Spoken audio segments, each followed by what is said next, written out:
Anti-Semitism played a major role in Adolf Hitler's thinking and in the Nazi ideology. Anti-Semitism, an age-old phenomenon, Hitler did not invent the hatred of Jews.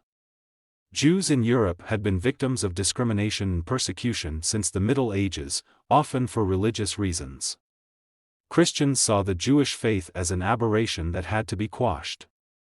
Jews were sometimes forced to convert or they were not allowed to practice certain professions. In the 19th century, religion played a less important role. It was replaced by theories about the differences between races and peoples. The idea that Jews belonged to a different people than the Germans, for instance, caught on. Even Jews who had converted to Christianity were still different because of their bloodline. Hitler is introduced to anti-Semitism. The origin of Hitler's hatred of Jews is not clear. In Mein Kampf, he described his development into an anti-Semite as the result of a long, personal struggle. Supposedly, his aversion to everything Jewish came to fruition when he was living and working as a painter in Vienna, 1908 to 1913.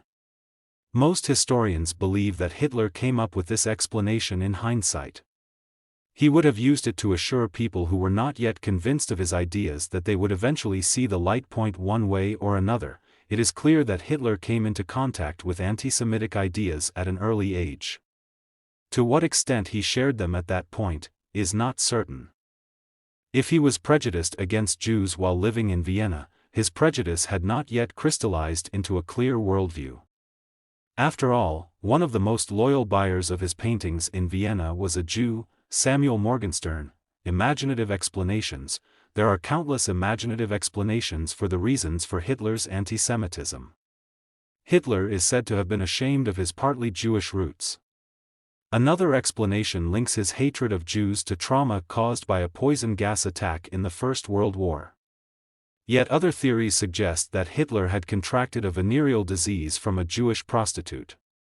There are, however, no facts to support these explanations. German nationalism and anti-Semitism. What we do know is that two Austrian politicians greatly influenced Hitler's thinking. The first, George Ritter von Schöner, 1842–1921, was a German nationalist. He believed that the German-speaking regions of Austria-Hungary should be added to the German Empire. He also felt that Jews could never be fully fledged German citizens. From the second, the Viennese mayor Karl Lueger, 1844–1910, Hitler learned how anti-Semitism and social reforms could be successful. In Mein Kampf, Hitler praised Lueger as the greatest German mayor of all times. When Hitler came to power in 1933, he put similar ideas into practice. Hitler during the First World War. The First World War played a decisive role in Hitler's life. It gave his life, which had been rather unsuccessful up until then, a new purpose. In 1914, he enlisted in the German army, which, together with the Austro-Hungarian Empire, was fighting France, England, and Russia. Although he saw little action, he did receive an award for courage shown. When Germany surrendered in November 1918, Hitler was in a military hospital. His eyes had been hurt in a poison gas attack in Belgium. Confined to his sickbed, he heard the news of the German surrender, which plunged him into a deep crisis. He wrote that everything began to go black again before my eyes. Stumbling, he groped his way back to the dormitory and dug his burning head in blanket and pillow. Jews as the scapegoats for the lost war. The German defeat was hard to swallow for many Germans, and for Hitler, too. In nationalist and right-wing conservative circles, the stab-in-the-back legend became popular.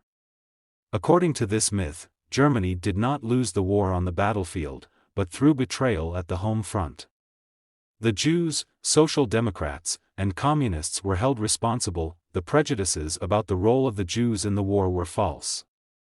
An investigation carried out by the German government proved as much. Over 100,000 German and Austrian Jews had fought for their fatherland. Otto Frank, who had fought in the Battle of the Somme in 1916, was just one of them. Hitler goes into politics. After the First World War, Germany was in chaos. Once the German emperor had gone, rebellions erupted everywhere. Left-wing groups tried to seize power in many places. In Munich, for instance, a People's Republic of Bavaria was proclaimed during a brief revolution. It provoked a right-wing reaction, which in turn resulted in bloodshed. Hitler was very much impressed by these events. At that point, he was still in the army, and that was where he discovered his oratory talents. Before long, the army had him give training courses, intended to warn soldiers of the communist danger and to stir up feelings of nationalism. In his new role, Hitler got to know the German Workers' Party, the forerunner of the NSDAP. It was the start of his political career. Radicalization of Hitler's anti-Semitism. Against the backdrop of revolution and violence, Hitler's anti-Semitism was becoming increasingly radical. It is noteworthy that he said he did not support uncontrolled emotional pogroms, outbursts of anti-Jewish violence. Instead, he argued for an anti-Semitism of the mind. It had to be legal and would ultimately lead to the removal of the Jews. As early as August 1920, Hitler compared the Jews to germs. He stated that diseases cannot be controlled unless you destroy their causes. The influence of the Jews would never disappear without removing its cause, the Jew, from our midst, he said. These radical ideas paved the way for the mass murder of the Jews in the 1940s. Capitalism and communism, a Jewish conspiracy. Hitler blamed the Jews for everything that was wrong with the world. Germany was weak and in decline due to the Jewish influence. According to Hitler, the Jews were after world dominance. And they would not hesitate to use all possible means, including capitalism. In this way, Hitler took advantage of the existing prejudice that linked the Jews to monetary power and financial gain. Hitler was not bothered by the apparent contradictions in his thinking. He held that communism was a Jewish conspiracy, too, as the larger part of the communist leaders were Jewish. Nevertheless, only a small proportion of the Jews were communists. This idea of Jewish communism was to have awful repercussions in the war with the Soviet Union that started in 1941. The population and prisoners of war were treated brutally by the Germans. Holocaust. The ideas that Hitler developed in the 1920s remained more or less the same until his death in 1945. What did change is that in 1933, he was handed the power to start realizing them. During the 1930s, he did everything he could to expel the Jews from German society. Once the war had started, the Nazis resorted to mass murder. Nearly 6 million Jews were murdered during the Holocaust. To get more update about daily news, subscribe my channel and press bell icon to get more videos.